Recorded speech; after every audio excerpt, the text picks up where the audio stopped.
Hello ভাই, welcome back to my YouTube channel. আমি হলাম উজ্জ্বল। থাম্বনেল দেখে আশা করি তোমরা বুঝেই গেছো আজকের ভিডিও কোন বাইকের বিষয় হতে চলেছে।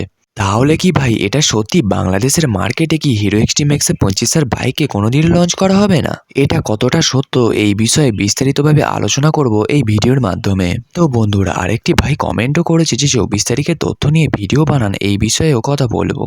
তো ফ্রেন্ডস, ভিডিও শুরুতেই বলতে চাই তোমরা যদি চ্যানেলে নতুন হয়ে থাকো তো চ্যানেলটিকে অবশ্যই সাবস্ক্রাইব করে বেল আইকনকে প্রেস করে দেবে, কেননা এই চ্যানেলে তুমি বাইকের সমস্ত রকম ভিডিও সম্পূর্ণ বাংলা ভাষায় প্রথমেই পেয়ে যাবে। তো বন্ধুরা, আমি প্রথমেই কথা বলবো যে ভাইটি আমাকে কমেন্ট করেছে যে 24 তারিখে সমস্ত তথ্য নিয়ে ভিডিও বানান এই বিষয়ে।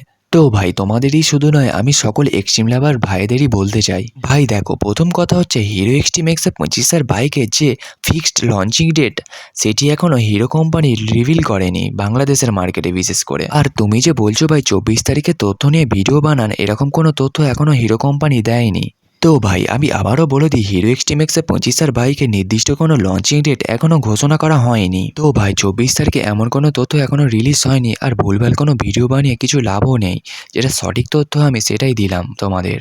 আর বাংলাদেশের বাজারে কি এই বাইকটি আর কোনোদিনও লঞ্চ হবে না? আসলে ভাই এমনটি নয়। তো বন্ধুরা, কোনো কিছু জিনিসই যেমন বাইকই হোক, ফোনই হোক বা যে কোনো জিনিসই, ঠিক আছে, যে ইন্টারন্যাশনাল মার্কেটে লঞ্চ করতে গেলে অনেক কিছু প্রোটোকল আইন মেনেই লঞ্চ করতে হয়। এতে তোমাদের ধৈর্যটাই হচ্ছে আসল, মানে সময়ের অপেক্ষা করতে হবে। আর হিরো কোম্পানিও চাইছে বাংলাদেশের মার্কেটে এই বাইকটিকে যত তাড়াতাড়ি লঞ্চ করা সম্ভব হয়। সকল এক্সট্রিম লাভারদেরই আমি বলতে চাই 2 থেকে 3 মাসের মধ্যে এই বাইকটি বাংলাদেশের বাজারে লঞ্চ হয়ে যাবে। তো ফ্রেন্ডস, আশা করি তোমরা এই ছোট্ট ভিডিওটির মাধ্যমে সঠিক তথ্যটা পেয়ে গেছো। তোমরা সকলেই ইনবক্সে এই বাইকটির বিষয়ে মতামত জানিও, আমি সেই বিষয়ে ভিডিও বানাবো। তো বন্ধুরা, ভিডিওটি যদি ভালো লেগে থাকে তো অবশ্যই একটি লাইক করে দিও।